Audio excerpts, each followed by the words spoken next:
now it is okay. Okay.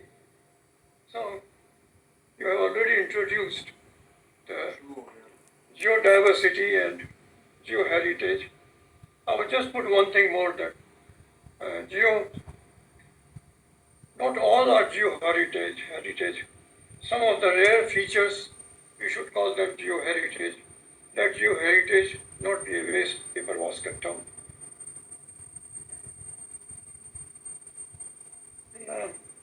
Still not able to move around.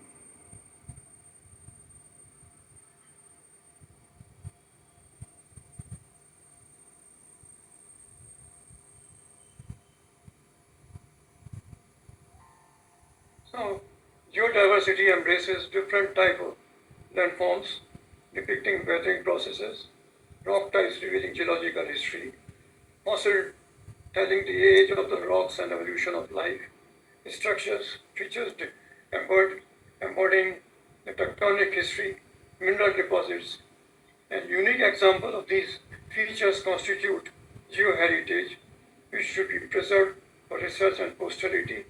There is pathetic ignorance regarding the importance of geodiversities. Now, to see our old literature, we all realize the importance of geodiversities. All our rivers are worshipped. We named important peaks after some god, and also the lakes like Rakshastal or Renukatal. See, this is the importance which was assigned to that. Now, this geodiversity has affected our culture. I give you just one example. The central crystalline axis, and I have this.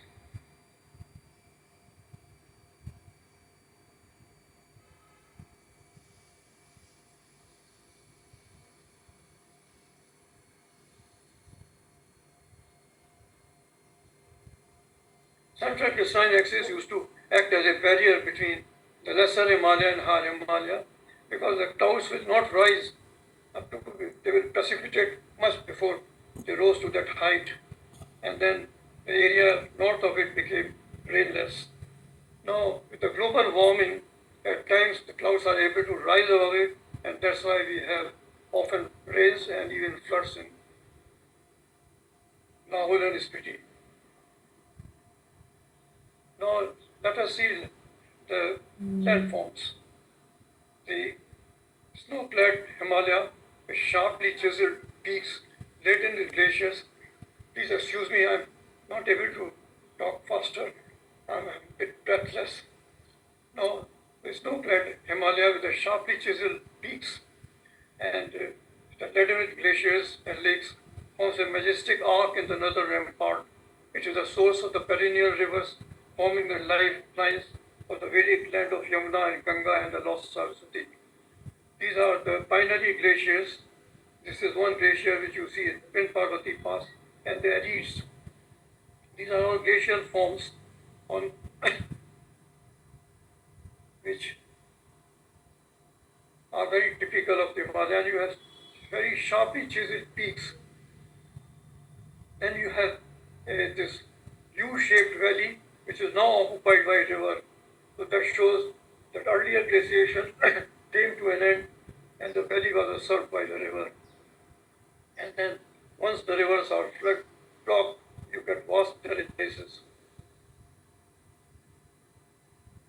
The original white glacial valley now occupied by the Spiti River. You can see gully erosion, beautiful structures which you see from distance. And this is the original V-shaped river valley. And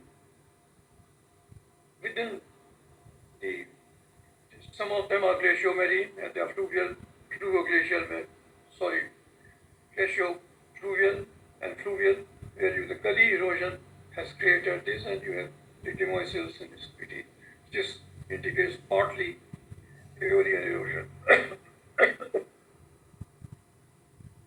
We have tectonic lakes. Chandratal occupies the upper side Earlier, the river was flowing through Chandra River. There was a fault, and on those side, the connection to the river was cut off, and it became a river, a lake. Then most of the recharge is from the upside through U2 method. This is the aerial view of Chandratal, and these are the glacial lakes. These were the tectonic. This is a glacial lake, that moraine of the Surastal. These are the hot springs in Manikaran. It is also linked with our mythology. It is said that once Parvati was taking bath in the river, and Sheshnag, she took off her earrings, and Sheshnag just gulped it, and she was very upset. And Shankara, Lord Shankar, cursed, and the earrings came out, gushing out from that, and that formed the hot spring. Now these are the structural features. You can see the refolded folds. In here, if you see minutely, the other different inches, and this is the vector, this is in Uttarakhand. And then you see the real recumbent folds, large size recumbent fold. This is the quartzite, and this is the famous Dandi synclines, which once upon a time McPaul and Gonagan had called closure of an antiform. It's a typical synform which you have Permian here and Jurassic in the core part. And then some, as I said, some rare features. This is immature topography where you see anticlinal hills, synclinal valley. But at the side by side, you also have a mature topography showing synclinal hill. Now these are much younger folds, where the topography has not matured, and this is famous Ki Gomfa, which is like a university for training the lamas, situated on Propitis limestone, and it has very beautiful painting inside. Unfortunately, don't allow you to photograph it. Then we have rock types which show the orogeny. This is a conglomerate signifying the post-orogeny of 490 million years, which we have called as Urgyak orogeny. It is first we have found its evidence only in the Scythian Himalaya, but now we have been able to find very definite evidences in the Lesser Himalaya also. And these are the Sivalik conglomerate, which of all of you must be very well acquainted. Now these are the rocks which indicate paleoclimate, the cold red shale, and this cold red shale, if you fix the age, it is almost 600 million years, which is the age of the salt range, so saline series in salt range, which indicates it's a time plane when this aridity had taken place. And then we have again red color rock of Ordovician age, and then we have the thymic tides or boulder beds, which indicate a cold climate. Again, gypsum in Spiti Valley indicates a warm climate, warm and arid. Now, rocks indicating the paleo environment. You have tree trunks in the fluvial Kasoli formation, that is Perticalian age. But since you find this type of huge trunks almost at a particular level in different parts, I presume this indicates a flash flood at that area so that it could carry large trunks also. Now, this is Mutkumarzite of Devonian age, which extends from Kashmir to the Kalapani Uttarakhand, which indicates either beach or barrier island. And these are much deeper sequences of the Permian and then the Triassic. Triassic to begin with was a slightly shallow water, but then there was one hard ground formation, rapid deepening, and you start getting the radiolarian in this age. Then the fossils which indicate age and also environment. This is a Mesoproterozoic stromatolites. It's again, I would call it a build-up, or you can call it a reef of Mesoproterozoic age. And Shankhalitis, this is an Ediacaran fossil, which almost we have not been able to exactly demarcate the Precambrian Cambrian boundary yet, but this is very near to the boundary. And after this, the explosion of life, you start getting trilobites, and then Silurian brachiopod. Then it's again, Ordovician is a coral reef, which we have found in, it is in Spiti, in Kinnaur, and I think, I have not seen it, but when I read the description, the young limestone should also be visited. And these are the giant scorpion track bays, which are found only in Antarctica, Australia, and in Spiti of Devonian, which marks the Devonian age. And then the reef forming, this also indicates a sort of climate. It's a mid-Norian reef in Spiti. And then we start getting, by the time you go into Jurassic, you start getting Jurassic ammonite, what we also call a salicram. And then the tertiary, Cretaceous, we do have fossils, but not very characteristic except in the thin sections. And this is the beg your pardon?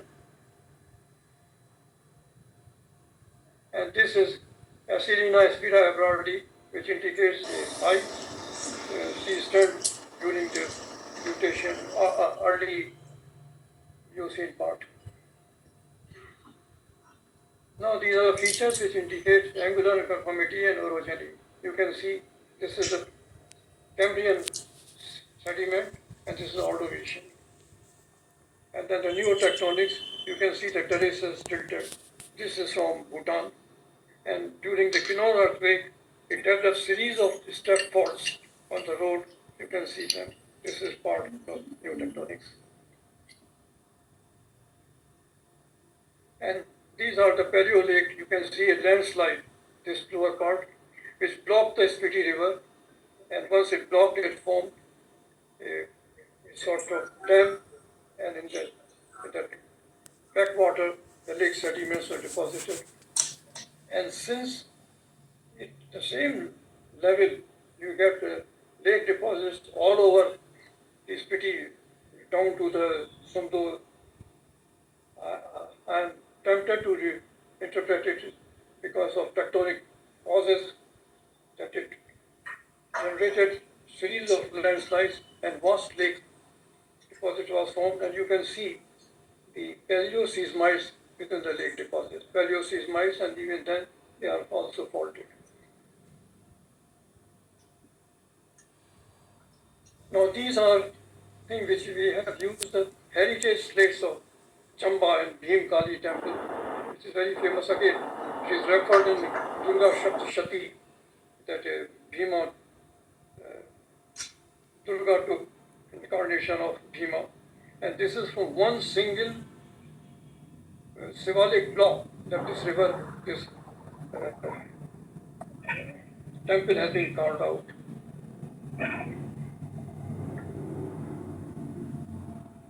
Now, these are the geoheritage which have been either destroyed or concealed under a wall. And you can see how important they are.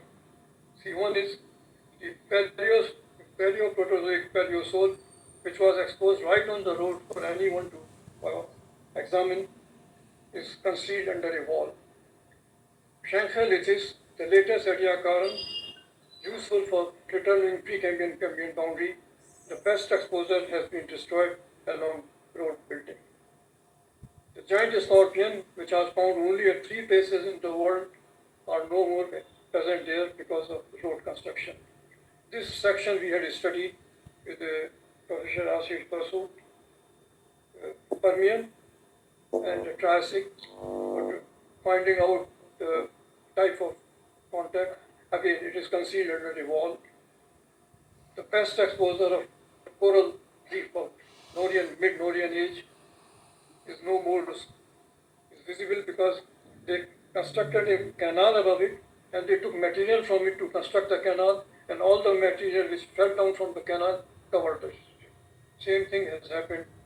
Now this one is Subathu-Dakshai contact, which is very important for delineating or finding out the geological history, because this is where you find Subathu resting over the Shimla, which is it's a marked change from the previous ancient concept. This one is the one which shows that Shimla is younger than Subathu because of this contact. Then both these sections, we have studied two of them, one at Atarku and another at Puling, both are not visible. And this is a very important section. You can see green, red alternation showing a rotational contact from Subathu to Dakshai. And this is where Dr. Bhatia has studied and called it a passage bed to show there is a biochronological continuity from the marine to estuarine to freshwater Dakshai, which later people have thought that is a 10 million year break, but this is one evidence as a field geologist I think is very important, but no more visible. Now, see, these features have been made, it takes millions of years to produce these spectacular features which once destroyed cannot be reproduced.